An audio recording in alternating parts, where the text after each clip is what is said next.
Merci beaucoup. C'est dans le cadre de ce qu'on appelle les visites de proximité de notre programme. Nous avons décidé ensemble de faire de la proximité dans l'ensemble de tous les quartiers de Goudomp. Aujourd'hui, c'est la première journée de proximité et c'est Amdalaï qui reçoit. C'est la raison pour laquelle, depuis le matin, nous sommes en déplacement à l'intérieur des maisons pour porter le message sur les enjeux de ces élections-là. La stratégie, elle est simple. Il faut mobiliser les quartiers qui constituent la base de l'électorat. Que tout le monde soit prêt avec sa carte pour aller voter le 31 janvier. Si on réussit ça dans tous les 7 quartiers de Goudomp, on peut être sûr de notre victoire. Nous sommes attendus sur toutes les questions. Parce que nous avons un département ou un des départements les plus pauvres du pays. Les statistiques du Sénégal disent qu'on est dans la région la plus pauvre. C'est la région de Sédhiou. Dans cette région de Sédhiou, il y a 3 départements. Logiquement, il doit y avoir un département le plus pauvre. À mon avis, c'est le département de Goudomp. Pourquoi? Pour 2 raisons. La première raison, c'est que entre Goudomp et sa capitale régionale, il n'y a pas de continuité territoriale. Il y a la barrière naturelle qui est le fleuve.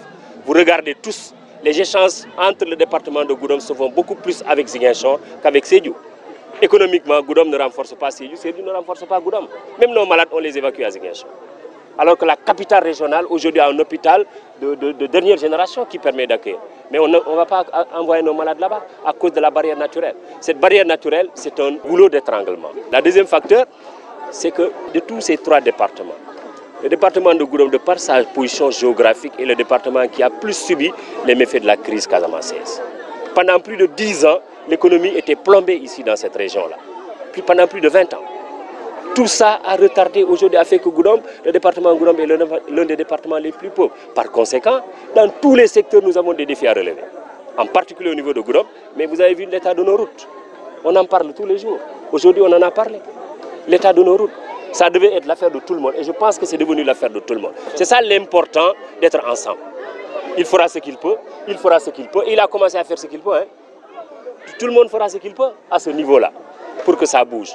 Ça, c'est au niveau de Goudomp. Partout où vous êtes, les pays de ici là, le département de Goudomp n'en a pas totalement bénéficié. Promoville, le département de Goudomp n'en a pas bénéficié au point de vue des infrastructures. Mais on n'a rien pratiquement. Donc, tout est priorité dans le département de Goudomp. Ce sera le combat en tout cas le message que les parlementaires du département devront porter au sommet.